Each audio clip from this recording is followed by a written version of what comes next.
Good morning, Kat. Good morning po. Today, on the fourth day of August 2024, welcome to your masterclass in marriage and family relationships. This is an advanced course, a training program designed to reduce our social ills. So, since we need leaders, no, we need qualified leaders, competent enforcers of our marriage and family law. We conceptualize this training program for that purpose. Kasi ang bawat generation consists of 40 years. Every 40 years is considered as a generation. Mm-mm. Nung makita namin na magpo 40 years na simula nung tayo ay mag People Power Revolution 1980. Alala mo kung anong year yun? People Power Revolution natin. That was 1986. Tama? Oh, 1986. Yeah.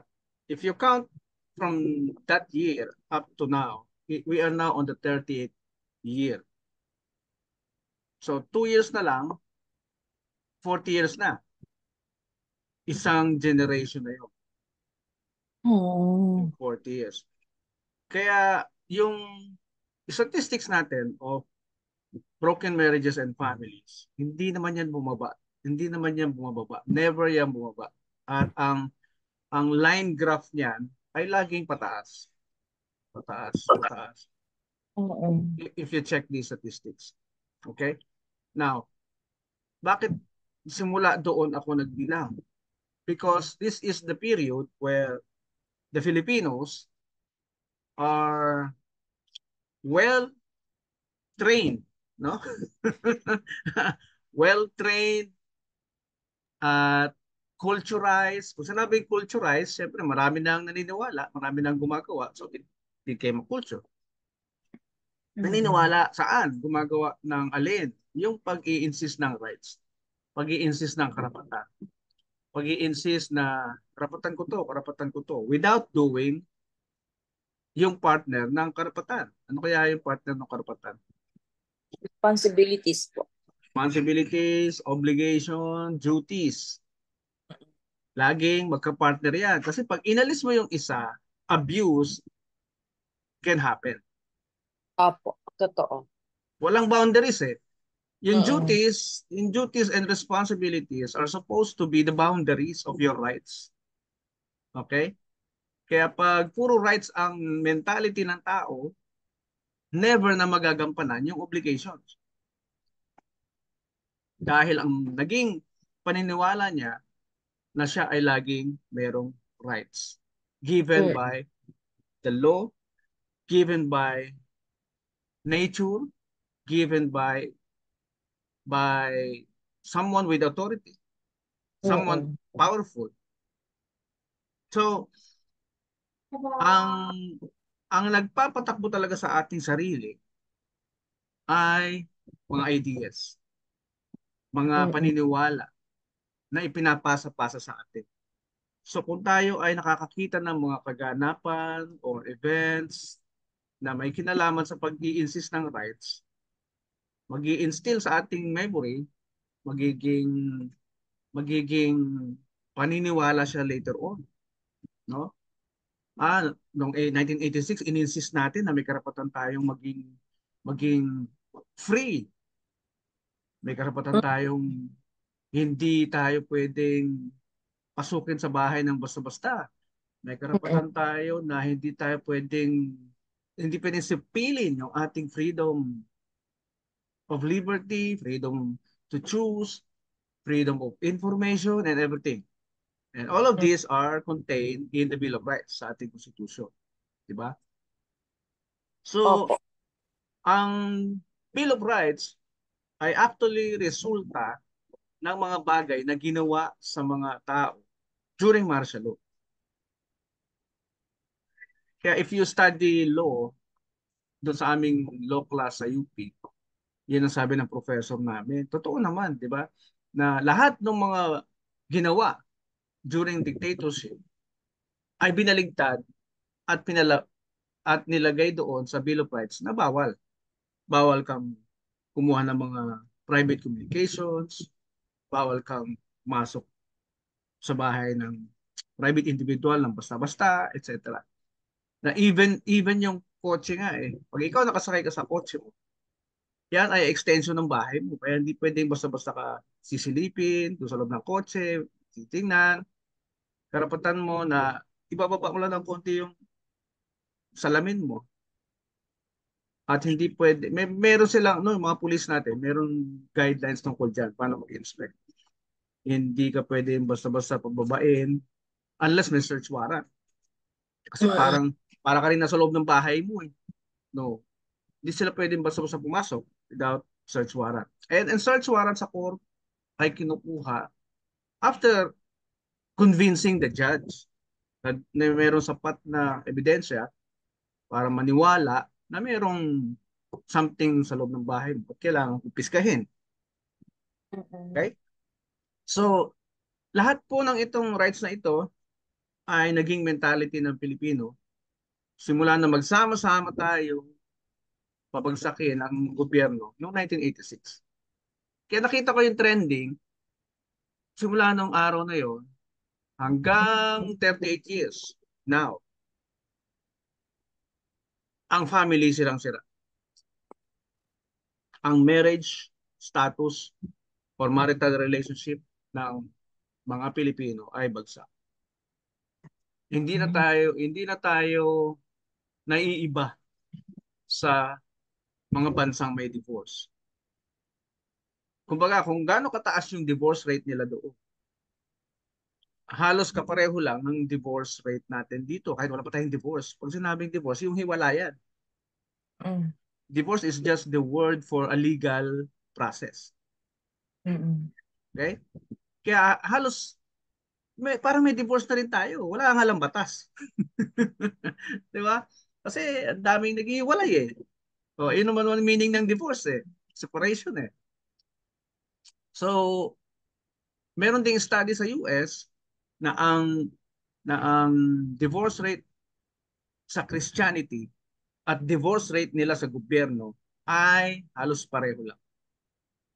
Ibig sabihin, kahit na anong knowledge or kaalaman ng couples about sa Bible, about sa design ng Diyos, about marriage, kahit na anong taas ng knowledge nila, hindi nagwo-work sa kanila yung marriage. Hindi effective sa kanila yung knowledge na daladala nila o nalalaman nila about sa marriage. Kasi kung naiintindihan din nila yun at ina-apply nila, edi sana hindi sila naghihiwalay. At edi sana mababa ang divorce rate sa Christianity. Mm-mm. Mukha mo? Mm-mm.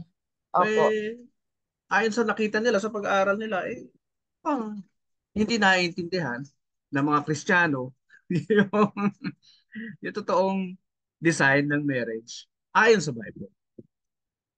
Kasi halos magkapareho na ng rates. So, here we are, 38 years na, 2 years na lang, isang generation na ito, hindi natin alam, baka pagtuntong natin ng 40 years and it continues to rise, lalo na may papasok na divorce law, hindi natin alam, baka in 50 years time, baka burahin tayo sa mapa. Mm. Di ba?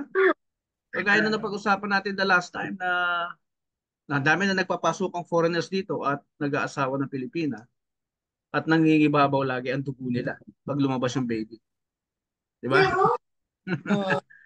Marami na ring marami na ring lahi sa history, sa world history na nawala sa mapa, nabura. Anong reason? Because of immorality and ignorance. Yung kapartner na yun. Because of immorality and ignorance. Okay. All of these are ideas because we live in the world of ideas. And pag yung idea na gustuhan mo, in-embrace mo, at in-apply mo sa buhay mo, it becomes what? Kat. Ano po, sir? Pag yung idea na narinig mo, nagustuhan mo? Any idea about life, about marriage, about your career, about nature, etc. Any idea presented to you, nagustuhan mo, naintindihan mo, then practice mo, it becomes your what? Knowledge? Your philosophy. Ah, Philosophy. And based from that philosophy, dyan nagsisimula kung paano mo i-govern ang iyong sarili sa mga reactions mo, sa mga bagay-bagay. And decisions mo sa bawat challenge na makakaharap mo. Doon manggagaling sa iyong philosophy, yung reaction mo sa isang problema. Doon manggagaling sa iyong philosophy, yung decision mo sa isang pagsubok. Tama? Mali. tama po. Di ba? Kaya whatever information or knowledge na presented to you, these are all ideas na in-embrace natin, minahal natin because nakita natin, convenient sa atin, and it gives us a pleasant effect. Okay? Anything, any idea that gives pleasant effect to our lives, we embrace it because hindi tayo na-stress. Tama? Opo. Hindi siya destructive sa buhay natin. Oh. Now, ang dami ng philosopher ang lumabas. Ang dami ng ideas presented sa mundo. Pero pag umatras tayo, pabalik, saan paggaling kasi ang ideas na to? Saan nagsimula ang mga ideas na ito? Alala mo yung history lesson natin? It started from the Greek people. It started from Greece, where the three known philosophers came from. Who are they? Socrates, Plato, Or, and Aristotle. Yan ang pinanggalingan ng mga ideas na hanggang ngayon ay ini-embrace ng mundo sa Western world. Pag pinag-usapan naman natin ang Eastern world, meron din sila tatlong philosophers na presented ideas to all of them that they embrace later on because they are siguro effective sa kanila, hindi sila na-stress, humahaba yung buhay nila dahil sa pag-embrace ng idea na yun. And those are from Buddha, diba? Confucius, Lao Tzu, Big Three. O, equivalent ng Socrates, Plato, Aristotle sa Western. Eastern o Okay? Western. Okay. Now, for all these philosophies, alam mo ba these people ay nabuhay even before Jesus Christ came? Po. Pag pinag-aralan mo. PC. Oo, nabuhay sila before Jesus Christ came. Nga. Nakakatuwa. Oo. And there were parts in the Bible na wala si Jesus Christ. Walang story. Anong age? From 12 years old up to 30 years old. Missing parts of the Bible yan. And there were evidences dahil nga na-curious yung mga archaeologists, na-curious yung mga historians, nasaan si Jesus Christ? From 12 years old to 30 years old. Mm. And they discovered evidences that Jesus Christ nakarating sa Japan, nakarating sa China, nakarating sa India para mag-aral. Mm.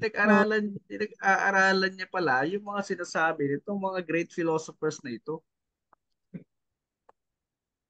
And sa Greek and sa Egypt, nakarating din sa dun sa western part na yan. Now, anong ginagawa niya? Nag-aaral. Mm. Yun lang mga discoveries eh. Nag-aaral. Kaya kailangan niya mag-prepare sa kanyang ministry. Kasi by age 30, doon ka lang magkakaroon ng karapatan during Jesus' time to minister, to preach to the people by age 30. So, whether may kaalaman ka o wala, tuntong mo ng 30 years old, pwede na mag-preach. Eh, mapapahiya siya kapag sa dinami-dami ng ideas na alam ng tao, sa dinami-dami na natutunan ng mga tao before he was born, mapapahiya Mm-mm. siya pag hindi siya nag-aral. Nahinintay lang niya mag 30 years old siya, tapos wala naman siyang studies na ginawa, mapapahiya siya.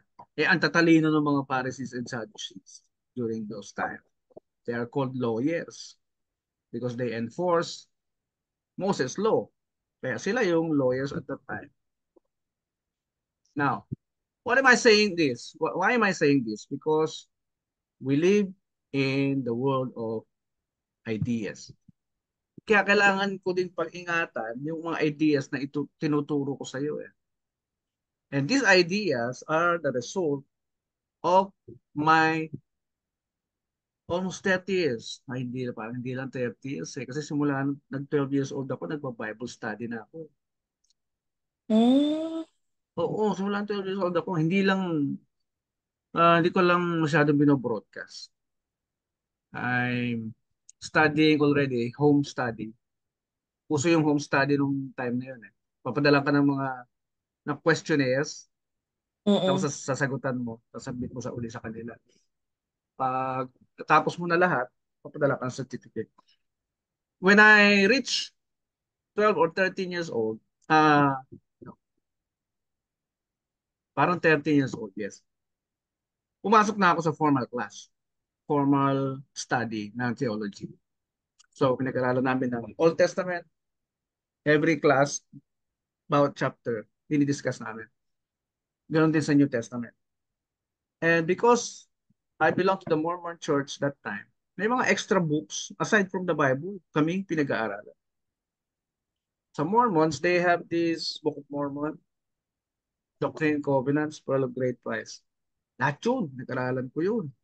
Because they are claiming that the Book of Mormon is another testament of Jesus Christ. Something na hindi alam ng mundo, na na-discover daw nila, na may pinuntahan pa si Jesus Christ after niyang mamatay sa Jerusalem. Pumunta daw siya ng Amerika. Mm-mm.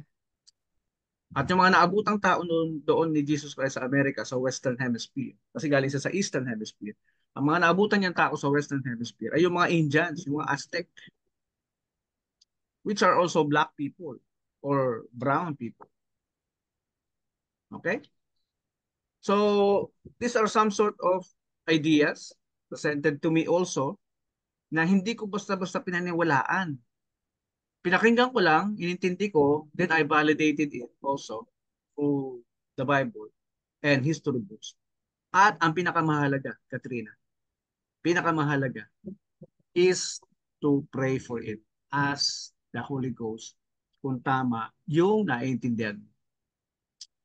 Because it's Mm. also, because it was also a commandment to us to seek the Holy Spirit kung tama yung naintindihan natin. Mm-mm. And that's the reason why nung buhay si Jesus Christ, lagi niyang sinasabi, I am the truth. I am the truth, the way, and the life. Ano sa Tagalog? Ako ang daan sa katotohanan para mabuhay ka ng mahaba. Mm. Ako ang daan sa katotohanan para mabuhay ka ng mahaba. Bakit? Kasi pag may wrong ideas ka, pag may wrong mentality ka, at nagbibigay sa iyo ng stress, iiksi ang buhay mo. Mm-mm. Mm-mm. Diba? Ah. Totoo naman. Totoo naman eh. Mm-mm. Anong best example dyan? Kapag naniwala ka na pag pinanganak ka ng mahirap, eh mamamatay ka na rin ng mahirap. Kapag tinanggap mo yun, eh talagang hindi ka magsisikap. Mm-mm. All throughout your life will be hardships. Until sooner or later, hindi ka na maniniwala sa Diyos. Mm-mm. Kasi puro hirap yung dinadanas mo eh. Isisisi mo na sa Diyos yung lahat ng unfortunate incident sa buhay mo. Di ba? Mm-mm. Kasi mababasa mo lagi sa Bible, pag nag-Bible study ka, gaganda ang buhay naman pala gusto ng Lord sa atin eh, pero bakit ito buhay ko? Di ba? Hindi ka na maniniwala. Kaya ang magiging choice mo ay ideas ng mundo. Pag mayroon nagturo sa'yo na, anak, hindi mo madadala sa langit yan. Mm. Huwag ka na magpagod, huwag ka na magsikap. Namatay ka, sa heaven ang punta mo. Doon walang sakit, walang problema. Pwede ka matulog katabi ang leon. Diba? Ah, Ganun yung turo nila. At hindi lang Catholic ang nagtuturo niya. Even the Christian churches today. Na walang pinagkaiba nung time ni Jesus Christ sa mga Pharisees and Sadducees. Ano sabi ni Jesus Christ sa kanila? Tinatakpan ninyo, hinaharangan ninyo ang pintuan ng langit sa mga tao para matanggap nila yung tamang klase ng buhay na pinangako ng Diyos sa kanila. Pero mm, hinaharangan nyo, tinatakpan. Imagine that. mm, Napaka-religious people nito mga to, praising God, honoring God, pero ano sabi ni Jesus sa kanila? Hindi ko kayo kilala. Because nilalayo nyo sa mga tao, yun dapat nila matanggap. mm, Okay? So here we are, back to present time. Nabuo ang rights and obligations of spouses na hindi naman gaanong naituturo sa atin ng tama ng ating mga lecturers before, mga educators before. mm, Mm. So ngayon, ituloy natin yung discussion dito sa rights and obligations na ito under Article 68 to 71 ng family ko kung naka-align ba ito, naka-align sa design ng Diyos about marriage. Kaya sabihin na natin na ideas ng Diyos, yung mga nabasa natin sa Genesis, about kay Adan, about kay Eva, about kay mm, Apostle, kay Jesus Christ, sabihin natin those are ideas, which are, totoo naman, di ba? Ideas ito. Pero kung tutuusin, mas effective ang ideas na binibigay ng mismong gumawa ng produkto. mhm, Think about that concept. May produkto ka, halimbawa, Toshiba, TV, nasira, nagka-diferensya. Sino ang mas paniniwalaan mong magbigay ng idea tungkol doon sa nasira mong Toshiba? Siyempre yung gumawa. Yung gumawa mismo. Kasi siya yung designer, siya yung nakakaalam kung paano niya yan ibabalik din sa normal na kondisyon. Tama? The same with other brands, Toyota. Kapag mo ba yung Toyota mo sa Mercedes-Benz? Of course not. They have their individual, distinct design of their own products. So think about that concept of God about marriage. Ano ang sabi niya sa marriage? Produkto ko yung male, produkto ko yung female. Akin yan pareho. Pag yan nagsama, akin pa rin yan. Hindi yan sa gobyerno, hindi yan sa barangay, hindi yan sa kongreso or what not. Hindi nyo sila pag-aari. Pag-aari ko pa rin sila. Kasi pareho silang human beings na nagdesisyong magsama. Kaya ang resulta ng desisyon nila na pagsasama ay sakop pa rin ng aking authority bilang Diyos. Gets mo, Kat? Po, tama yun. Di ba? Sakop pa rin yan ng aking authority dahil ako ang gumawa sa kanilang dalawa. Ano man ang maging desisyon nila, magsama man sila, ako ang makakapagsabi kung paano sila magsasama ng tama at hindi may stress. Siya yung creator. Yes. Yes. So the last time, huminto tayo dito sa number 5, no? Right to jointly exercise parental authority over the children. Ngayon, tingnan natin ang number 6. Pakibasa mo, Kat, yung number 6. Um, right to be supported by the other. Yan, right to be supported by the other. Paano pagkakaintindi mo dyan? Meron pa sa baba. Pakibasa mo. Unless he or she intentionally left the conjugal home or refuses to live there on, or if he or she was driven out of their home. Okay. Napakalinaw niyan ha. Talagang kinote ko yan word for word from the family code book.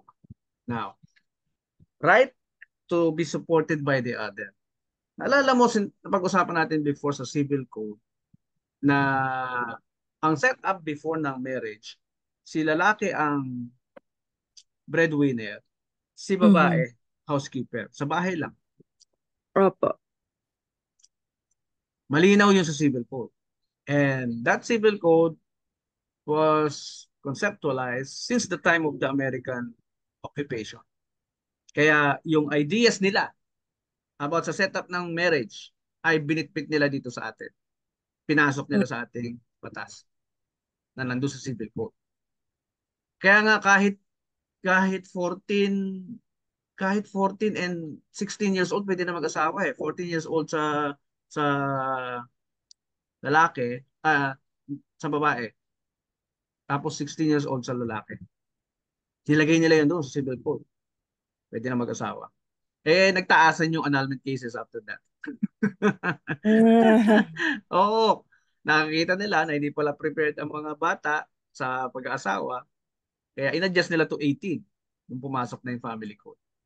Okay. Mm. Right to be supported by the other. Dito, wala nang pakialam kung sino yung may trabaho o wala.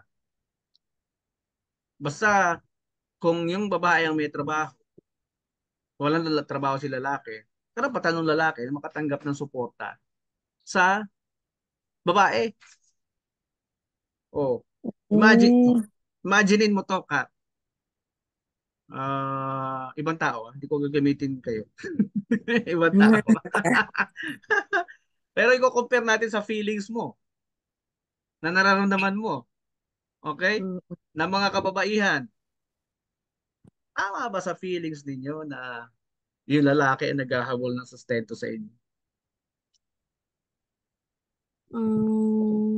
Parang hindi. Yes, yes, sabi ko eh. Kasi, oo, kasi sa society natin, parang yun ang, kumbaga, namulat tayo doon sa paniniwala na, yun nga, Mm, yung mga gender stereotypes ng mm, panahon na si lalaki, supposedly, siya nga yung breadwinner of the family. mm, So, panahon nga, yung mga magulang noon, mas priority, di ba, na pag-aralin si lalaki kasi nga siya yung mm, magiging breadwinner of the family in the future. While si yes. babae, kahit nandyan ka lang sa bahay, kahit hindi ka makapagtapos because aasawahin ka lang din naman, Mm, ah, kaya yun, karamihan, mas mas pina-prioritize talaga ang lalaki na makapag-aral kasi nga siya yung linulook up to ng society natin na magbubuhay ng pamilya. Kaya yes. sa question mo, sir, na limbawa, parang yung lalaki yung maghihintay ng sustento sa babae. Ito, based on my feelings lang naman. Oo. Ano? Parang, ano siya, medyo new. Oh. Hindi naman new kasi may mga clients naman kami na talagang ganyan. Pero Mm. majority parang yung sitwasyon dito, Oo. iba. Apo. Okay. Okay. Yung sinabi mo na yan, na naging culture, naging paniniwala, simula nung pinanganak tayo, naabutan na natin, blah, blah, blah. All of these feelings are born out of our natural feeling. Na Mhm. hindi natin inimbento yung feeling na yun na, teka muna, lalaki ka, ikaw dapat mag-provide. Mm, mm, mm. Di ba? Hindi natin pinag-aralan sa college yun. Na dapat ganun. Oo. Di ba? Kahit anong courses sa college, hindi mo maririnig yan sa professor na lalaki dapat ang sagot, magpo-provide. Walang ganun. Hindi nila kaya sabihin yan. Kasi, kasi debatable eh, di ba? Oo nga. Pero i-compare mo sa what you feel naturally na hindi mo control among o along the other women na nag-asawa, na naging nanay at tumanda who expresses the same feeling. Mm. Hindi Mm-mm. natin invento yun eh. Hindi natin control. Pero bakit natin nararamdaman Mm-mm. na dapat si Natural. lalaki? Natural. Di ba? Yes, it's natural. Oh, you see? Kaya, ayan yung naka-template sa katawan natin eh. Ganyan tayo dinesign ng Diyos eh. Kaya magugulat ka, why do we feel that way? O even yung pagtatago ng pera ng mga babae, na pera nyo lang. Pera ng husband, pera nyo rin. Why do you feel that way? Di ba? Wala pang scientific studies na kumukontra dyan kung bakit nararamdaman ng babae yan. Wala pa. Hindi natin makokontra ang natural design. Kasi yun ang design ng produkto. Pag tayo ay nagsalita outside the design, that is called opinion. Okay? Ano yun, sir? Pag meron tayong sinabing bagay, outside or beyond the true design of the product is called opinion. Ah, yes, yes. Apo. Okay? Opinion. Oo. Opinion ang tawag doon. Kapag meron tayong mga sinasabi pero wala doon sa design ng manual, ng produkto, Oo. Oo. ang sinasabi natin ay Opinion. opinion. Oo, tama. Okay? Oo. So, opinion tawag doon. So, bakit may feelings tayo gano'n? Hindi natin makontrol, hindi natin mabago. It is because of a natural design ng marriage. That you will surely feel that way the moment na nag-asawa ka. And that's the reason why hindi kinuha ng Diyos yung babae sa lupa na pwede naman niyang gawin. Saan niya kinuha? Sa tadyang ng lalaki. Bakit sa Mm. tadyang ng lalaki? Binuo ang Mm. babae. Para maintindihan daw natin later on, pag nabuksan yung ating kamalayan, lalo na ng mga kalalakihan na nag-asawa, na yan ay kinuha sa katawan mo. Yung babaeng yan ay galing sa katawan mo. Dahil wala namang pumilit sa iyo mag-asawa ka. Mm. Pero siniguro ng Diyos, at the moment nagdesisyon ka mag-asawa, kagaya ng ginawa ni Eva at Adan sa Garden of Eden, yan ang magiging consequences. Makakaramdam yung babae na parang baby, na gusto lagi siyang inaasikaso, gusto lagi siyang Oo. pinapamper, gusto Mm. lagi siyang binubusog, gusto lagi siyang pinapatawa, kaya gustong-gusto niyo yung mga lalaki, pinasasaya kayo eh. Di ba? Tama? Oh. Gustong-gusto niyo yung mga lalaking protector, yung inaalalayan kayo sa paglalakad. Oh. Mm. Hinahangaan niyo yung mga lalaking may direksyon. Mm. Gustong-gusto niyo yung mga lalaking lagi kayong binubusog, lagi kayong ah, hindi kinakalimutan, inaalayan, hindi pinapaiyak. Di ba ganun ginagawa natin sa baby? Mm. Hindi pwede magutom ang baby. Kailangan natin pakainin kagad. Kung hindi pagkain kailangan niya, baka attention. Di ba? Oh. Mm. Hindi siya pwedeng matumba. Hindi natin hinahayaan masaktan ang baby. Eh di ba, the same feelings that you have? Oo. All the women na nag-asawa? Na kahit ikaw, mapapatunayan mo, you have the same feeling? Oo. Di ba? Oh, ganun kalalim ang paliwanag dapat. Every time magtuturo tayo ng marriage sa mga couples, Mm. para pumasok sa utak ng lalaki na, uy, baby ko nga ito, iingatan ko tong baby ko. Galing sa katawan ko tong babae ito. Eh. Hindi ko siya sasaktan, hindi ko siya sisigawan. Dahil Mm. kahit sa bata, bawal sigawan ng bata. Nasa Bible yun. Di ba? Mm. Narinig mo ba yun? Wag, Mm. wag maging harsh sa mga bata. Wag, Nyo silang, pag naging harsh ka sa bata, madi-discourage yan, sabi sa Bible. Hindi na yan magsisipag sa buhay pag naumpisa ng batang-bata kung ano-ano pagsasabi mo negatibo sa kanya. Mm. Magkakaroon ng doubt yung bata about himself. Sino ba ako? Kasi ang baba ng tingin nila sa akin. Mm. Oo. Bawal sa mga, bawal maging harsh sa mga bata. Bawal magsalita ng negatibo sa bata. From the Bible pa lang, nag-uumpisa na yan, instructions na yan. Mm. Hmm. Doon galing yan.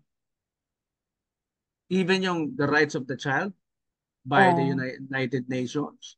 Galing yan Mm. lahat doon sa Bible. Hindi yan galing sa kanila alone. Oo. Quoted from the Bible yan. Pinaliwanag lang nila ng maayos. Oo. Specifically, Hindi sa hinimay-himay. isa lang. Mm. Oo, hinimay. Hinimay-himay. Yes. O, di ba? So, here comes our law. Mm. Telling the husband and the wife to support each other. Pag merong nangailangan na husband, supportahan mo yan, misis, yung husband mo. Ikaw magtatrabaho. Now, paano kung naging lumpo na si husband? Pagka sinabi natin lumpo, unproductive, or can be physically unproductive also. Uh, Immobile. wala nang alam gawin, mahina ang loob. Pag mahina ang loob ng husband, unproductive pa rin ang tawag dyan eh. Mm. Kasi walang napoproduce. Di ba? Mm. Hindi na naniniwala sa sarili niya eh. Kaya niya mag-repair ng cabinet. Hindi na naniniwala sa sarili niya na kaya niya maging mason o maging karpentero man lang o maging welder man lang. Oh, hindi naniniwala eh. So, Mm. saan galing problema niya? Doon sa kanyang idea. Mm. Ako mo. Doon galing sa kanyang paniniwala. Kaya napakahalaga sa bawat nag-aasawang lalaki na maniwala muna sa sarili bago mag-asawa. Oo. Kasi Kaya nga, magiging kaya nga may mga topics din on self-awareness kasi importante na alam mo muna yung sarili mo. You know your strengths and your weaknesses. and your ability Yes po. na dapat mong paniwalaan. Mm. Yung ability naman, nagsisimula yan sa pagkabata pa lang eh. Yung bang mapapansin mo yung bata, parang nahihilig kumanta. Yung bata parang nahihilig mag-drawing-drawing. Yung bata parang nahihilig sa ganito. Mapapansin na Mm. magulang yan eh, di ba? Mm. Kaya pag hindi yan winork out ng parents, hinayaan lang, hindi ma-develop sa bata yun. Kasi walang suporta eh. Oo. Tama ba itong ginagawa ko, mami, daddy? Di ba? Mm. Requirement yun. Ayon sa pag-aaral ni Eric Erikson. Requirement yun. Kailangan yun ng bata para ma-develop yung kanyang tiwala sa sarili. Oo. Napag-aralan niyo na ba yun kay Eric Erickson's 8 stages of personality? Opo. Oo. Na pag may stages ka na in your development na hindi masatisfy, Mm, magkakaproblema ka talaga sa in the future. yes. Kasi hindi mo kailangan pagdaanan mo talaga 'yon. And at the same time, kailangan mo ma-survive. Yes, ma-survive. Yes. Yan ang findings ni Eric Erickson. Mm. Kahit yung buhay ni Eric Erickson, sinubaybayan ko eh, tinignan ko eh, kung saan galing yung authority niya para magturo eh. Mm. Credible siya. Oo. And if you read psychology books, he is the most cited psychologist in the 20th century. Mas Oh. laging nire-refer yung studies niya sa lahat ng psychologists na nabuhay after him. Most cited. Sabi ng books dito sa likod ko.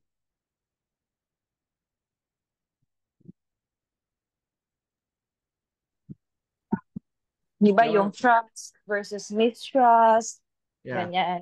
Oo. Ganito kalalaki mga psychology books namin dito. Oo nga, lalaki. Nagtsatsagaan namin basahin yan.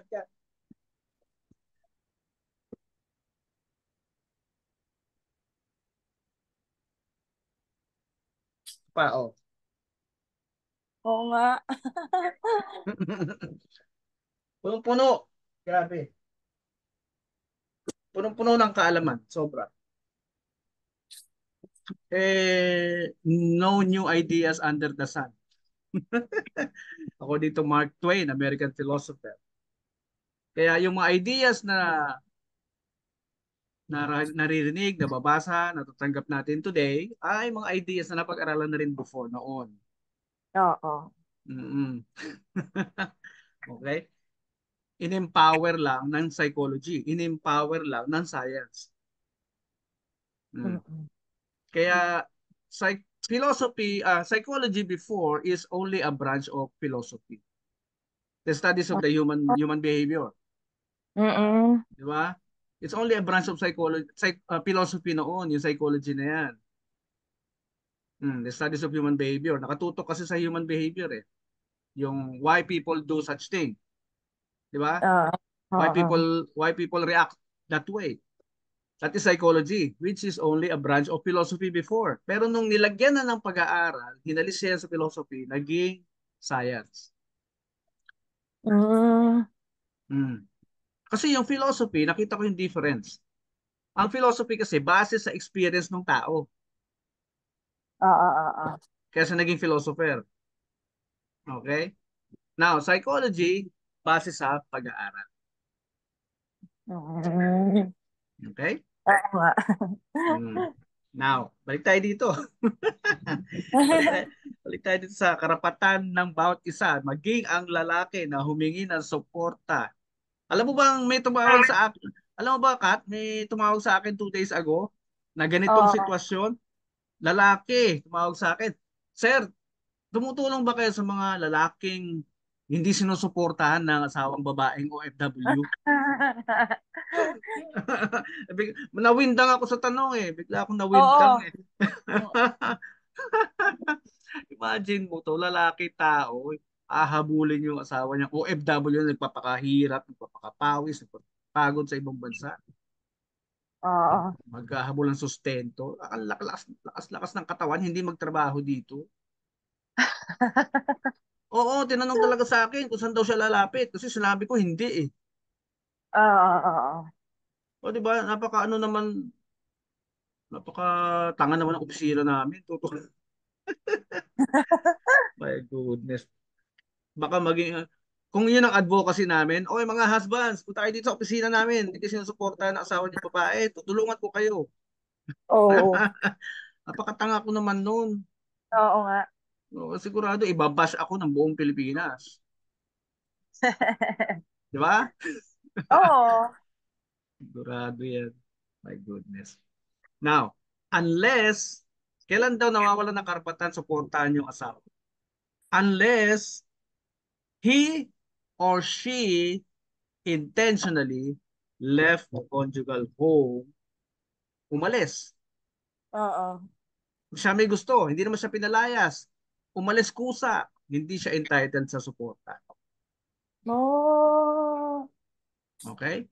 Anong klaseng suporta? Lahat ng klaseng suporta, emotional, mental, financial, psychological, etc. Mm. Kumbaga, mawawalan ka na ng rights to claim for that. Hindi na Oo. siya, hindi na siya magiging obligasyon ng asawa. Kusa ka Talaga. umalis eh. Oo. Oh.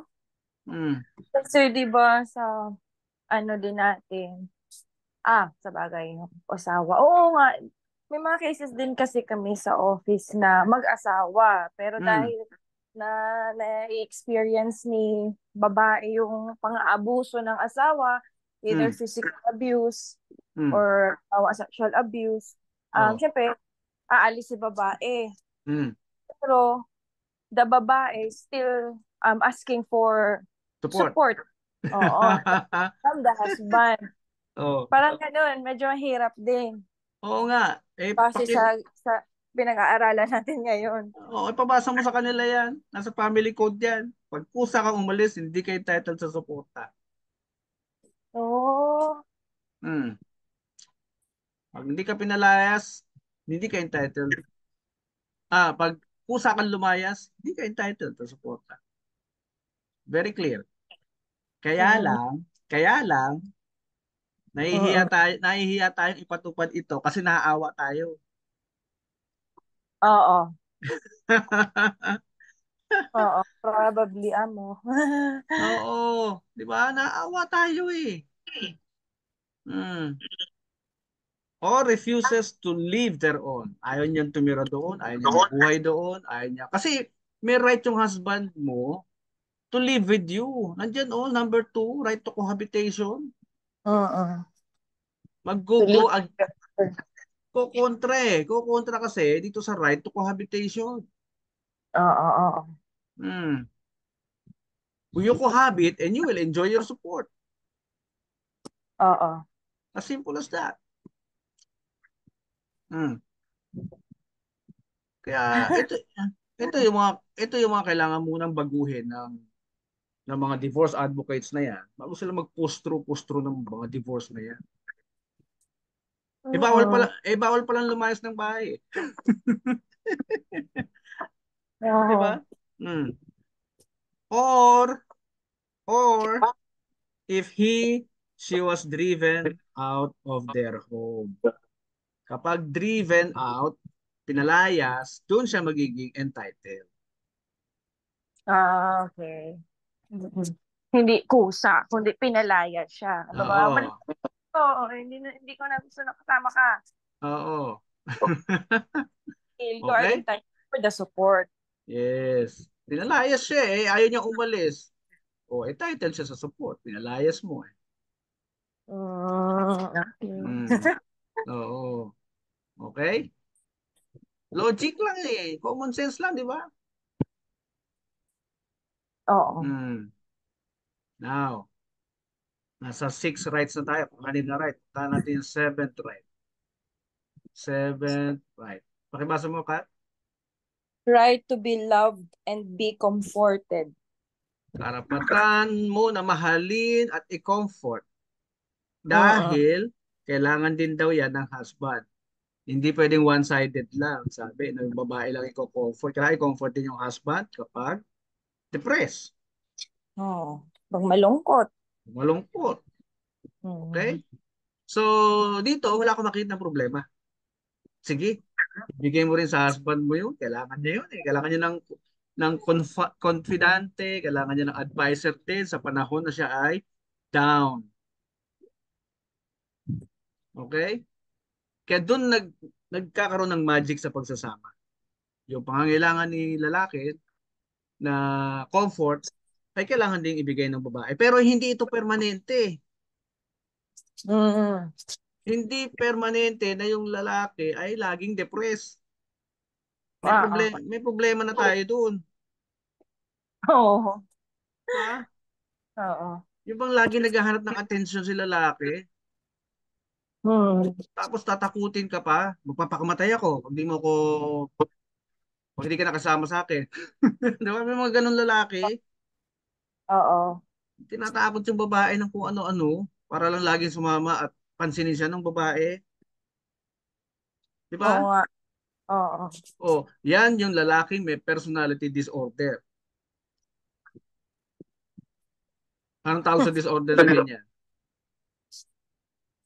Parang attention seeker, ganun. Ano ba yan? Anti, uh, hindi naman narcissistic eh. Kabaligtaran yung narcissistic eh. mm, Basta mayroong disorder yung lalaki kapag gaganyan, naging madalas na seeking attention from the woman. Kasi magiging problema din sa inyo yan eh dahil may natural feeling ka din, Kat. Opo, mapapagod ka din kung laging Oo, ganyan. oo. Kasi it goes against your natural feeling na dapat magpakalalaki ka. Mm-mm. Di ba? Oo. O, pinag-aralan mo rin ba yun sa college? Na dapat magpakalalaki yung lalaki. Oo, Hindi, siyempre. hindi naman pinag-aralan sa college yun, di ba? Mm-mm. Pero you feel something like that naturally. Naturally. Parang laging sinasabi yan, laging linya yan ng mga babae na Ikaw yung lalaki, ikaw dapat yung mas ganito. Di ba? May feelings kayo na natural, hindi nyo invento. Oh, expecting the man to stand up on his own, be decisive. 'Di ba? Kapag nga kinukonsulta pa yung nanay, hindi kayo matutuwa eh. Mama's boy, ganun. Oo, ano ba naman lalaki ito, 'di ba? Pag desisyon, tanda-tanda na, tatanungin pa nanay niya. Oo, oo nga. And Oh, hindi hindi naman yun pinag-aralan. Wala naman yun sa libro. tama. But, Marunong ka na sumagot ha. 'Di ba? Oh, right to be loved and be comforted. It only happens, it should only happen to a man occasionally. Pag may reason, may dahilan, mm-mm. 'di ba? Kapag hindi presyo ng lalaki ay walang dahilan, nagpapapansin na lang, eh iniiwan talaga ng mga babae yan. Imbis na Oo.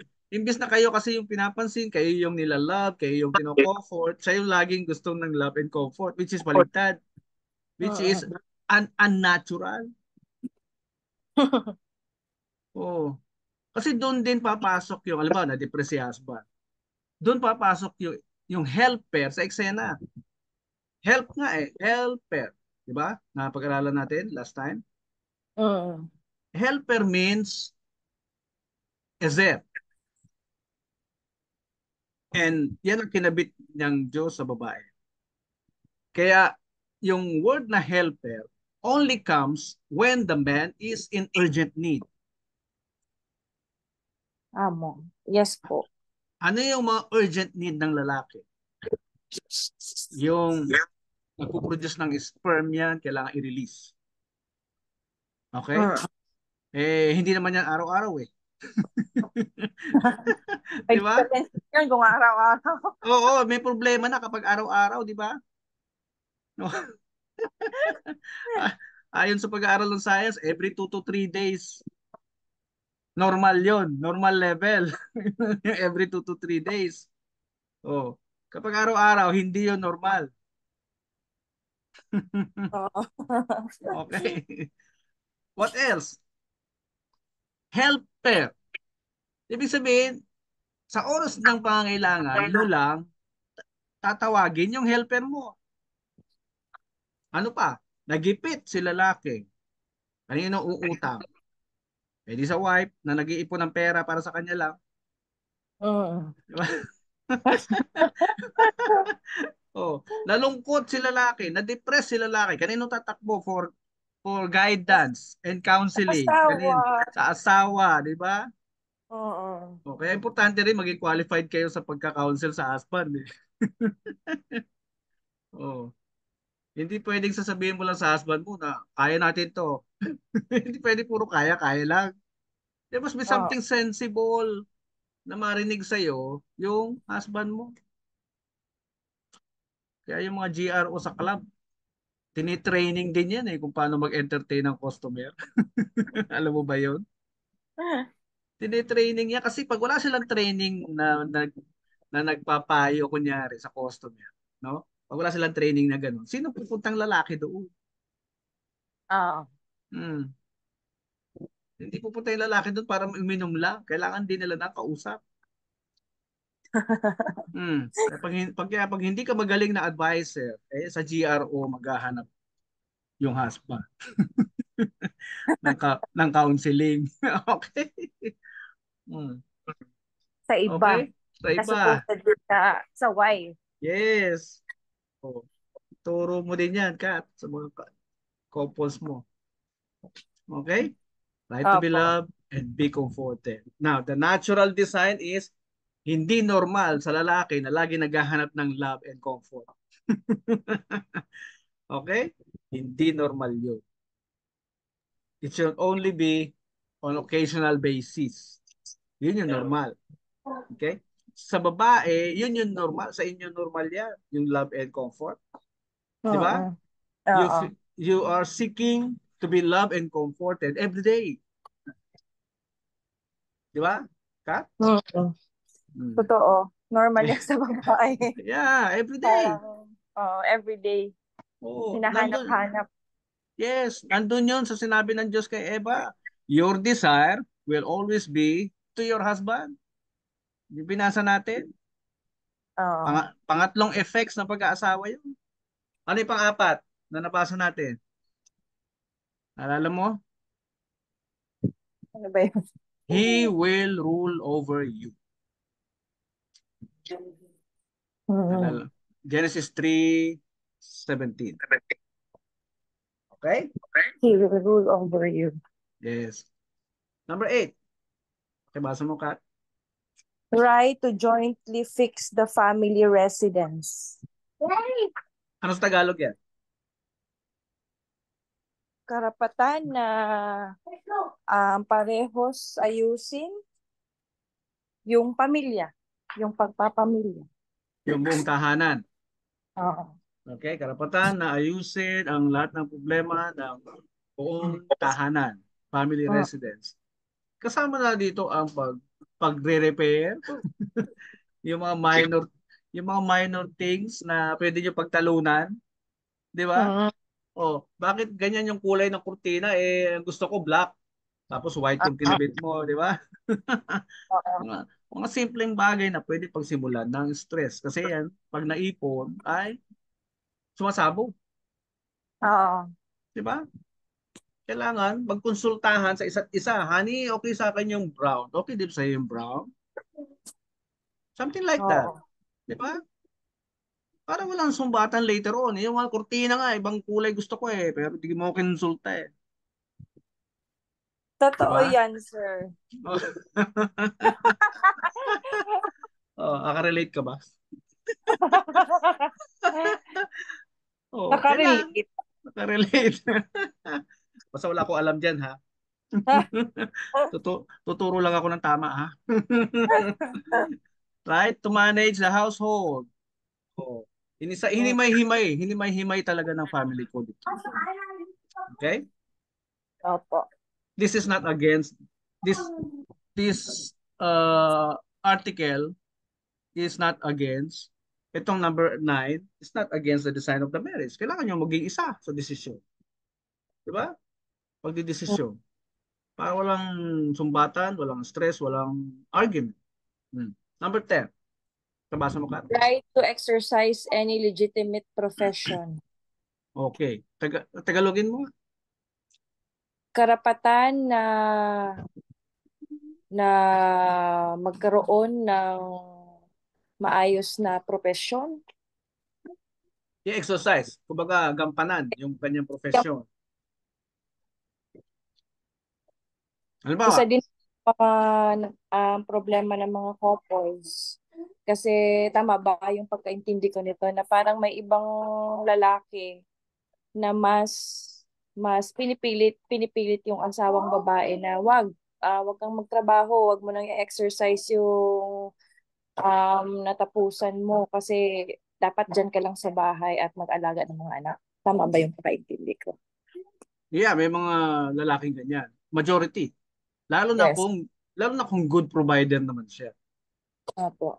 Yung kita niya, yung profits niya alone as a husband can answer all the needs of the entire household. Opo. Okay? Kasi kailangan na ng katuwang, helper ng lalaki to manage the home habang siya ay wala. Di ba? Mm. Lumalaki yung pamilya, lumalaki yung gastusin, kailangan may nagmo-monitor ng gastusin sa bahay. Oo, oo. Okay? Now, itong number 10 na to, the right to exercise a legitimate profession, ay lalong na-discuss sa isang Supreme Court case. Hindi ko lang maalala yung case number at yung parties, pero malinaw sa aking memory yung nabasa ko. May isang doctorate engineer na nagpakasal. Masaya ang kanilang pagsasama for so many years. Until one day, sabi ni wife na doctor sa kanyang husband na engineer, gusto kong mag-practice sa Bicol. Nandun yung aking mga kababayan na kailangan ng aking specialization. Doon na ako titira. Sabi naman ng husband, teka muna, engineer ako, Marami akong project sa Maynila. Kailangan kita bilang asawa at bantay sa mga anak natin. Dito ka sa Maynila. Hindi ka pwedeng magdesisyon at tumira sa Bicol para lang sa iyong mga constituents. Ang sumunod na eksena, dahil hindi sila magkasundo, si wife na doktor ay nag-file ng kaso sa korte para bigyan siya ng karapatan na i-exercise yung kanya profession na legitimate naman doon sa Bicol. So, nag-hearing sila at umabot sa Supreme Court yung kaso dahil pinaglalaban ng lalaki yung kanyang karapatan na sinabi din sa family code na right to cohabit. Sawa kita, dito ka dapat sa bahay natin. Kailangan ka ng ating mga anak. Kaya karapatan nating dalawa na ayusin ang ating tahanan na hindi magkawatak-watak dahil sa kawalan ng guidance nating dalawa. Okay? Now, na natalo siya sa Court of Appeals, inapilan niya sa Supreme Court. No, sino natalo? Si husband. Dahil sabi nga naman dito sa family code, meron karapatan daw si wife doctor mag-exercise ng kanyang profession bilang doktor. So ano sabi ng Supreme Court? Tama ang RTC, tama ang Court of Appeals. Karapatan ng asawa mo na exercise ng kanyang profession bilang doktor. Dahil nangangailangan or kinakailangan siya ng kanyang mga constituents, ng kanyang mga kababayan. So natalo yung husband. Ano sa tingin mo ang nangyari sa marriage? Kat, ano sa tingin mo nangyari sa marriage? Institution. Wala. Parang hindi talaga sila magkakasundo kung ganun. Ang And marriage, maghihiwalay talaga at maghihiwalay kung ganun. kaya nga, at walang lalaking magkakagusto na mayroong babae hindi sumusunod sa kanya, na hindi Oo, nagpapasakop sa kanya. iyon. Hmm. Kasi babalikan natin yung pinag-aralan natin, the man, yung Hmm. lalaki, yung nagmamanage, nagli-lead ng Yeah, family, will rule over you. will rule over you. So let your Kaya, husband decide. wait lang po. Kaya lang sir, parang conflicting to sa natin sa VAUSI law. Mm-hmm. Kasi under the law naman sa RA 9262 natin, Mm. saad doon yung economic abuse. Mm. Yung definition nun, yun daw na pag halimbawa walang financial support or winidraw ng lalaki yung financial support sa Mm. babae, economic Mm. abuse yun.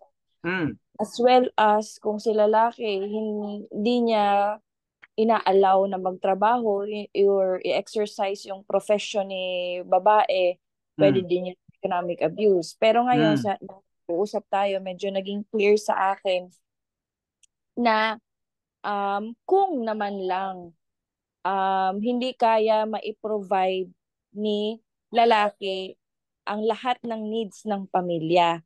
Mm. Kasi in that case, magkaiba. Magkaiba yung wait lang po. Mm. Magkaiba yon kasi kung syempre yung babae magtatrabaho siya kung hindi sapat yung kita ni lalaki, pero kung sapat naman, why the Mm. need, ganon. Oo nga. 'Di ba? Kusa ka lang naman susunod eh.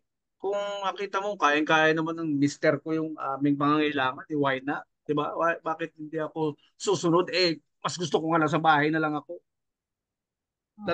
That's how you feel, 'di Oo. ba? Pero Mm. may pang babae kasi sir na ano bang tawag dito, yung mga career woman Merong na ganun talaga. Yes. sasabihin natin kaya naman, able naman to provide Mm. all the needs ng husband nila, hindi mabitawan yung career. Mm. Ah, Siguro dyan magkakaroon talaga ng problema. Kasi merong nasa sacrifice. Yes po.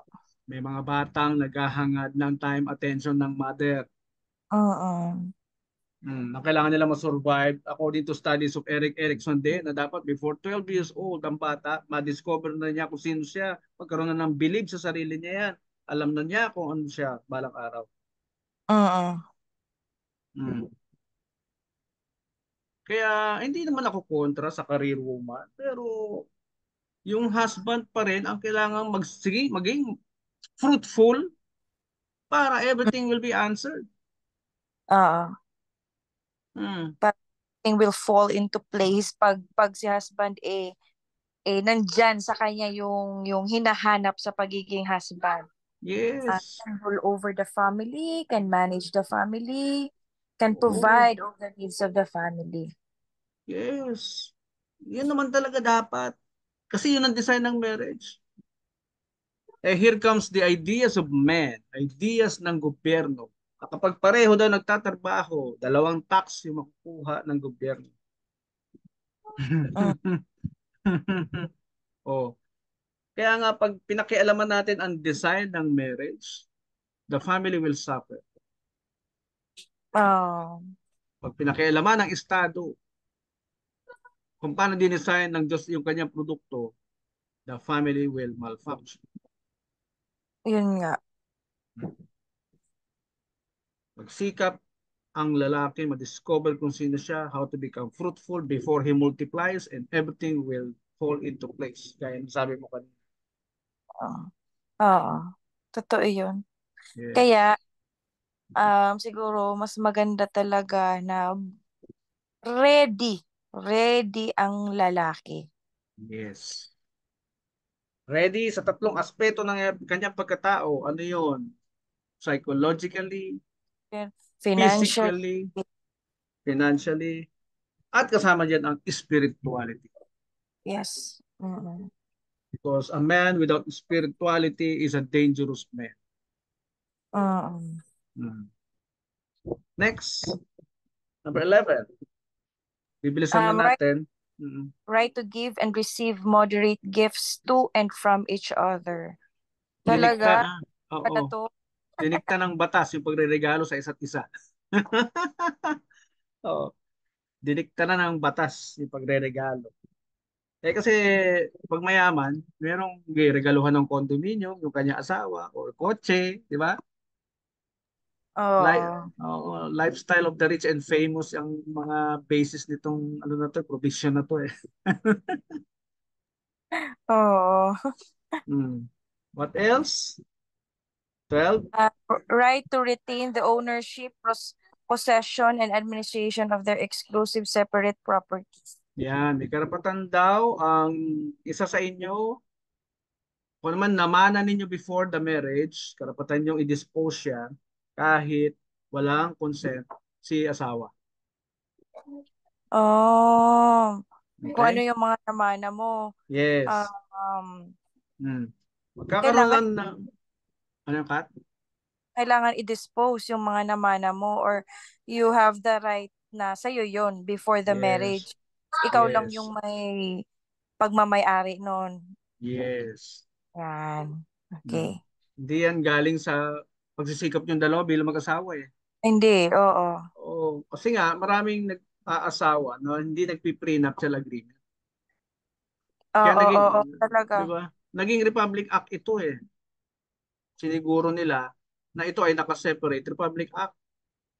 Nandun sa ibang slides ko. Okay? Kahit wala kang consent, ibebenta niya yung kanyang mga pag-aari before kayo kinasal. Kasi sa gobyerno, pag nag-transfer ka ng property, lupa, hahanapin ng Register of Deeds yung marital consent.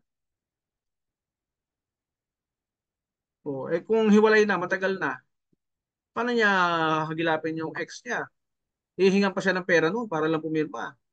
Mm.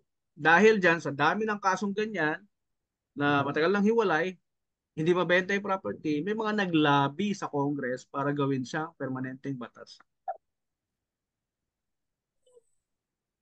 Text ko sa'yo pag nakita ko yung RA number. Next, sa rights, ayan, number 13. Pakibasa mo, Kat. Right to without the consent of the other spouse. Yan, yan. Naglalaban talaga nila to sa family code. Right not to waive interest, rights, and shares of the absolute community of property during marriage. Dito medyo complicated na, no? Malalim na usapin na to. Mm-mm. Because may kinalaman na ito sa mga napundar ninyong dalawa. Even ikaw yung nagpundar at wala siyang pinundar, basta nangyari siya during the marriage, after ng kasal ninyo, it becomes the absolute community of property during marriage. Ibig sabihin, pag-aari na ninyong dalawa, kahit na ikaw lang yung nag-ipon, kahit na ikaw Oh, lang yung namuna. conjugal property na yon. Yes. Mm. Oh, Okay? Meron daw kayong karapatan or right na not to waive the interest. Yung wag niyong aalisin yung interest kung tumutubo man yan. Okay? Walang pwedeng kumontra sa isa sa inyo. Hindi, dapat tanggalin ko yung interest kasi kumari ko yung bumibili eh. Yung ati pong gano'n. Next, right to the administration and enjoyment of the community property, right not to support the abandoning or guilty spouse, o dito, napag-usapan natin kanina pero dinagdag pa rin as number 16, no? Pag sinabing guilty spouse, yung nagtaksil. Okay? Pag nagtaksil, tapos naghahabol ng suporta, halimbawa, si babae, nagtaksil siya, may asawa ng iba, tapos naghahabol pa siya ng suporta sa ex niya, sa ex-husband. O, may right si ex-husband, huwag magbigay, nag-asawa ka na nga eh. Ang obligasyon na lang ni lalaki, yung mga anak nila. may mga bata. Oo. Yes. Okay? Number 17, panghuli. Pakibasa mo, Kat. Right to encumber and administer the separate property of the other spouse if granted judicial authority to do so. Yan. Karapatan daw na isanla yung pag-aari mo, minana mo. Okay? Hindi lang pagbebenta kahit wala siyang consent. Ito ay karapatan mo din na isanla siya at i-administer or pamahalaan yung iyong property na kahit wala siyang consent. Okay? At kung umalma, hindi pumayag, kailangan mo kumuha ng judicial authority. Okay? Kuha mo, Kat? Opo. Kailangan mo kumuha ng court order kapag kumontra ang asawa. Eh, Mm, ano pa ba mangyayari sa pagsasama ng mag-asawa kung nagkakasuhan na sila? oo nga, hindi na parang pag dumating ang panahon na parang nagkasuhan na, parang Hmm. ang hirap na ibalik yung Oo. Kasi it's also equivalent to betrayal. Betrayal of trust. Imagine mo, katabi kayo natutulog tapos may kaso kayo sa korte. Kakayanin pa ba ng mga dibdib niyo? yun nga. My goodness. So, these are 17 rights na inisa-isa ng family code. Yung obligations naman, very quick lang before we end. Balikan natin yung obligations. Mapapansin mo, 17 yung rights, ano? Talagang ang mentality natin ay puro rights, rights, rights. Samantalang yung obligations ay Mm, five items. Ano yung number one? Number one is to duty to live together in one home. Number two? Ang obligasyon na Tumira tira sa sa isang bahay. listahan or bahay. Duty to Ah, observe mutual love, respect, and fidelity. mm, So, kung nag-expect ka na mahalin ka at i-comfort, it is your yes. duty to observe mutual love and respect. Oo. Yeah. So, pinantay na, di ba? Pinantay na. Mm-mm. Number Duty to three? mutual help and support. Yan. Bound to support each other sa lahat ng areas, physiologically daw, psychologically, and spiritually. Now, Mm. may commentary pa din dito galing sa isang kaso na a spouse cannot be examined for confidential information received during the marriage by anyone without the consent of the other spouse. Alam ba, may nalalaman kang bagay na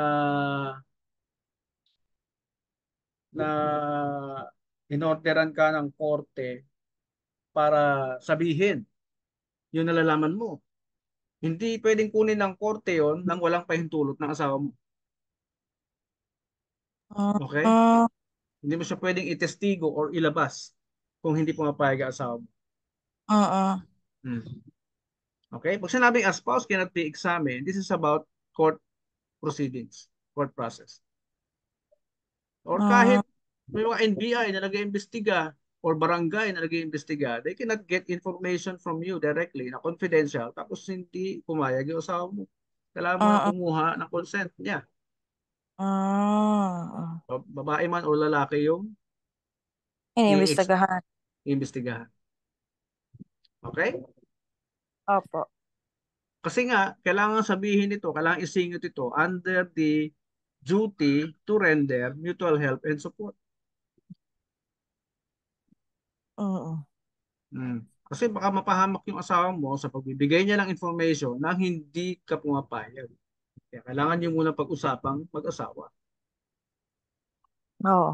ng masinsinan para wala mapahamak sa inyo. Oo, oo, tama. Hmm. Number 4, obligations. Article 70 under the mutual help and support pa rin ka. Mm. Pakibasa mo nga. Spouses are Spouses are jointly responsible for the support of the family. And expenses for such support and other conjugal obligations shall be paid from community property, from income or fruits of separate properties. In case of insufficiency or absence of income and fruits, such obligations shall be satisfied from their separate properties. okay. Ganito yan ka. Ito yung sinasabi ko sa inyo kanina na jointly responsible na husband and wife sa pagsusuporta sa needs ng buong bahay. Okay? Hindi na yung lalaki lang, kagaya ng civil code before. So, both na. Saan kukunin yung mga bayaran na yan, expenses na yan? Saan kukunin? Number 1, sa community property. Anong ibig sabihin nito? Yung lahat ng pinundar ninyong dalawa. Pinagpaguran ninyong dalawa. Kung meron kayong joint account, na family account, naghuhulog ka doon, naghuhulog din siya doon, doon pwedeng kumuha ng pambayad sa expenses. Okay? Number 2, Opo. from income or fruits of separate properties. Yung separate properties ninyo na meron kayo before kayo mag-asawa, kung kumikita man yun, doon din pwedeng kunin. Okay? Kaya nga pag nangutang yung isa, pwedeng habulin ng creditors yung pag-aari din ng isa. Okay? Kaya, Opo. kaya pag nangutang yung asawa mo nang hindi mo alam at di siya nakabayad, kahit hiwalay na kayo pero kasal pa rin kayo, habulin ng batas yung mga pag-aari ng isa na hindi naman nangutang. Bakit? Kasi ang paniniwala ng Supreme Court, kapag hindi pa dissolve yung marriage at merong effort na ginawa yung isa, ay pinagpapalagay ng batas daw na nakinabang ang family, ang institusyon doon sa inutang, kahit na walang consent ng isa. Mm. Hmm. Just imagine that, kung 10 or 20 years na kayong hiwalay, tapos nangutang siya, hahabulin ka pa rin yung property mo kahit hindi ka doon nakasulat as co-maker or co-borrower. Hmm. That's number 2. Number 3, kung kulang daw, galing sa 1 and 2, walang makuha from 1 and 2, such obligation shall be satisfied. Matatawa ka dito eh. Such obligation or expenses shall be satisfied from where? From their separate properties. Kumbaga, pipigain ka talaga kung nung meron ka na nagpuproduce ng pera. Hmm. Natawa nga ako dito kung wala nang pagkunan, bahala na kung ano man merong kinikita kayo. Kung tambay yan, sugarol, lasenggo. Oo. Kaya walang silbi itong batas na to kung ano yung sitwasyon ng tao. Oo. Kapag mayaman, pwede, may habol. Di ba? Kung anak na may ng malaking negosyo, tumatakbo negosyo, kumikita for generations, so may habulin ng batas. Di ba? This amends Article 111 of Civil Code obligating the husband to support his wife and the rest of the family. Rest of the family. Yes, nasa Article 111 ng Civil Code yan. Okay? Husband administrator, wife co-administrator of conjugal properties. Unless prenuptial agreement conferring said rights to the wife. Halimbawa, may prenuptial agreement, no, nilagay doon na yung administration ng properties ay nakatalaga sa babae lang. In-entrust ng lalaki everything sa babae. Kung nakalagay siya sa prenuptial agreement. Again, sinong gagawa nito? Eh di yung mga mayayaman, yung husband sobrang busy pagpapatakbo ng negosyo, eh wala na siyang time para i-manage pa yung property. Sayang mo na asawa ko dyan. Take the case of big, rich Chinoys. It happens to them. Yung ganitong mga setup. Okay? Opo. Ang karugtong pa nito, yung obligation to manage the household. Duty to manage the household. Consistent with the policy of ensuring equality between spouses, Article 71, this shall be the right and duty of both spouses. Oh, look at this. With the policy. Saan policy yan? Sa United Nations. Yung equality. Dictate sa atin yan. Galing sa United Nations. Nakapirma tayo doon na meron tayong batas na gagawin tungkol sa equality between men and women. Ito ngayon yung resulta. Anong meron? Equality. This change. Pakibasa mo ka. This change in the rules in the family code answers the cry of Filipino women that they should not be confined to stereotype roles, one of which is the management of the household. Wives would like the husbands to share this responsibility, like worrying about the high prices of food and family necessities, making both ends meet, helping the wife with chores during maid absence, taking care of the baby at night, especially if both spouses go to office or work during the day. Medyo Very, very specific, no? Opo. Nangyari ang equality dahil daw sa cry, no? Umiiyak ang maraming Filipino women na nagtapos ng abogasya, nagtapos ng doktor, nagtapos ng engineer, etc., etc. Bakit lang sila mako-confine sa isa sa bahay? Oo, yun nga sinasabi ko. Paano naman yung pag-aaral na ginawa sa kanila ng kanilang magulang? Di ba? Oo. Pwede naman sila magkapera.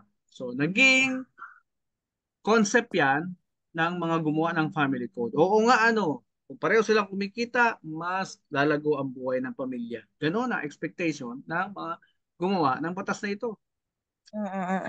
Pero hindi lahat ay nangyayari sa kanila ng mga kinasal o nag-asawa. Kasi tingnan mo, the wives would like the husband, gusto rin nilang mag-worry din daw ang mga husband sa taas ng bilihin. Hindi lang yung mga babae daw ang laging nagmamanage ng pagtitipid. Dapat mga lalaki din daw ay magtipid. Mag-alala din sila sa taas ng mga bilihin. Making both ends meet, no? Pagkasyahin yung kinikita ng pamilya. Tumulong sa wife sa house chores, paghuhugas ng plato, paglalaba, lalo na kung wala yung maid. Well, sino ba ang mga may maid? Hindi yung mayayaman. May pambayad. Pati pag iyak ng baby sa gabi, dapat yung husband din daw ay tumatayo at nagtitimpla ng gatas. Lalo na kung pareho na sila nagtatrabaho. Okay? So ito yung mga naging diskusyon or pag-uusap bago na isa batas, yung batas na ito. Kasi bawat batas naman may reason kung bakit ginawa yung batas na yan. Kaya yung mga reason na yan, makikita mo sa kanila pagtatalo during deliberation. Gaya ng pagtatalo na ginagawa din nila sa divorce bill. Ito yung reason kung bakit nagkaroon ng equality between the male and the female, between the husband and the wife. Okay? Duty to fix the domicile yung panglima. Pakibasa mo ka.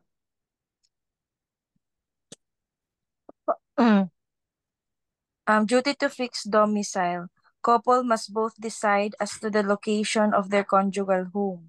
Oh, look at this. Yung engineer tsaka doktor na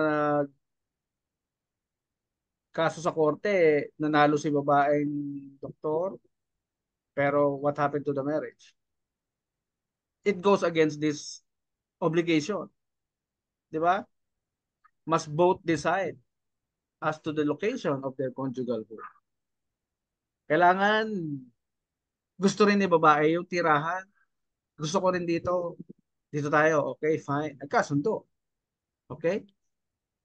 Pero sa kaso ng dalawang iyon, ay hindi natupad ang batas na ito. Kaya it only shows na mayroong contradictory to each other sa ating mga batas. Mm. Di ba? Contradictory to each other. Ito.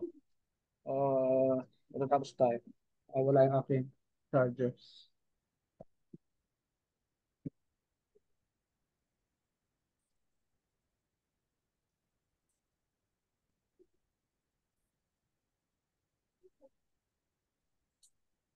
Lang ka. Ayos lang ako.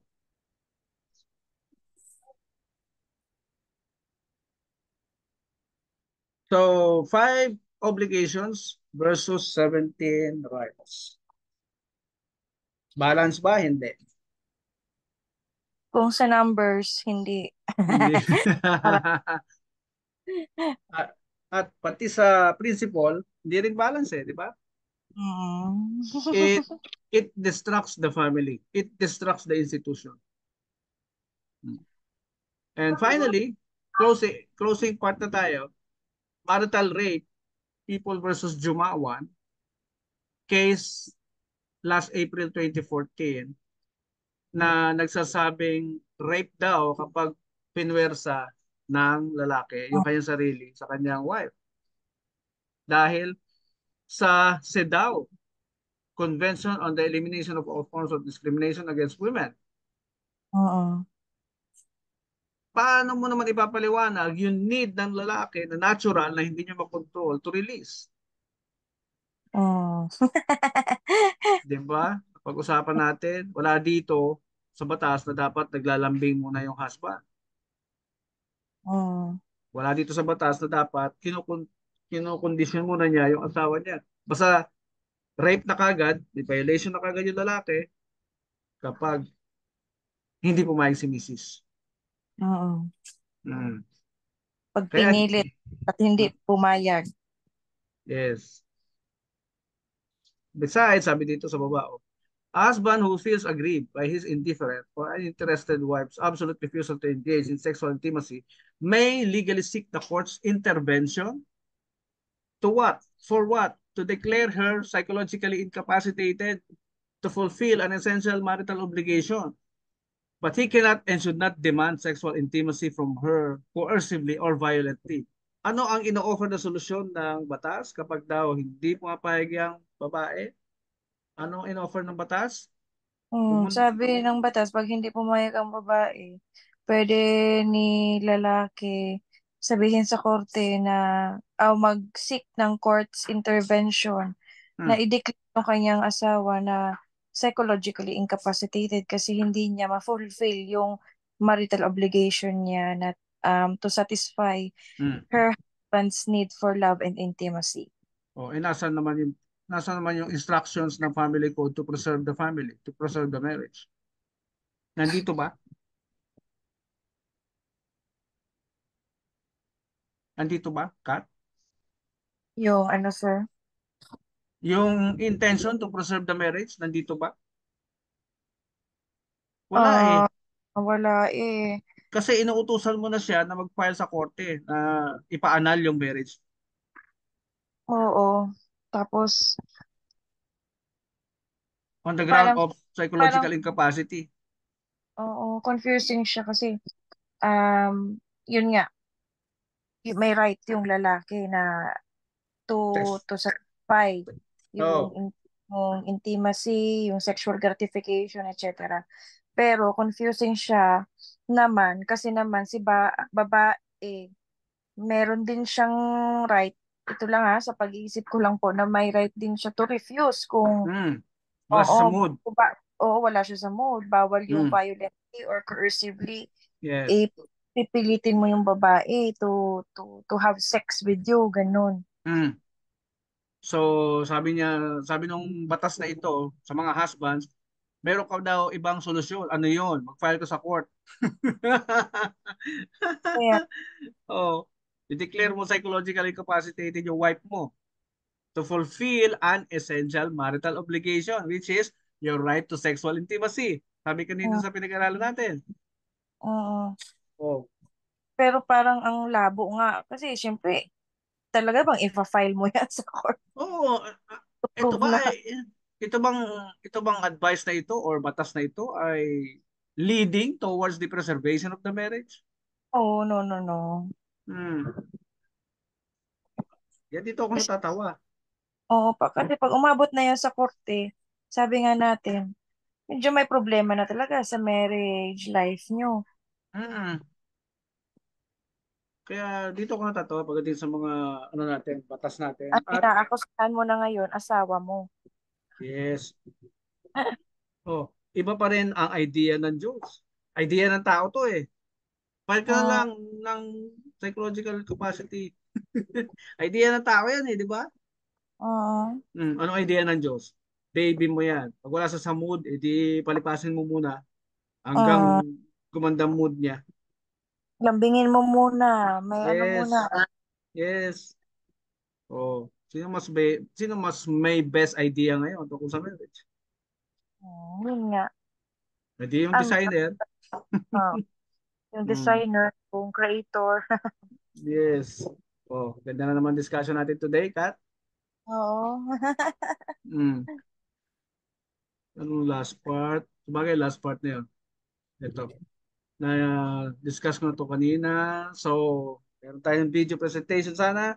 Pero next session na yan. Doon Apa. sa last session natin.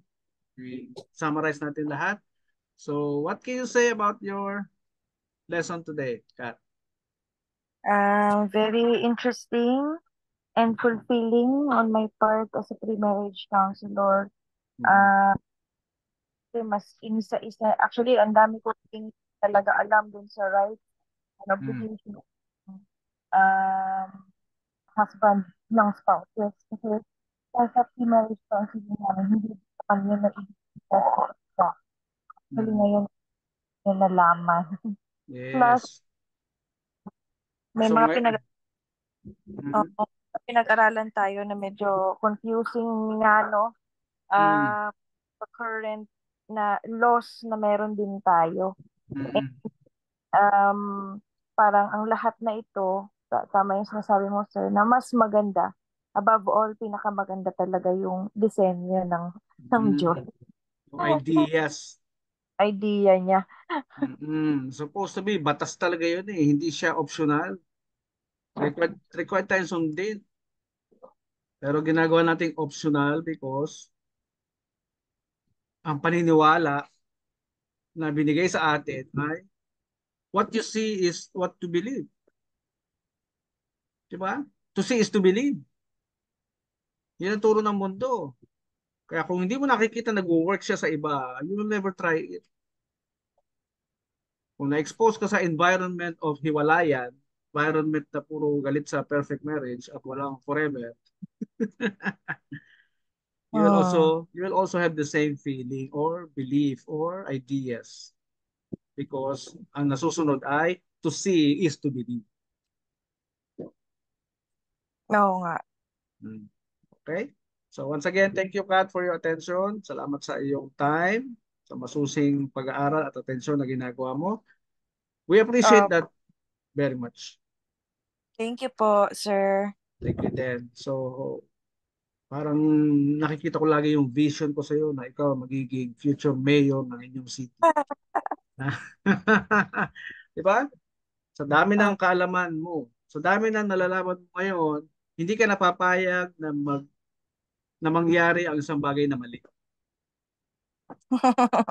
Kasi meron ka ng best idea na dapat nilang natututunan at ina-apply para maalis yung stress sa buhay nila. Mm. Diba? Kaya hindi ka napapayag someday. Kasi makikita mo na lang na Kaya sila nagkakaproblema because of their ignorance sa bagay na alam mo pero di nila alam. Oo. Mhm. So, ngayon na nalaman mo na yan, sa tingin Yeah. ko, hindi ka papayag na hindi mo ituro yan.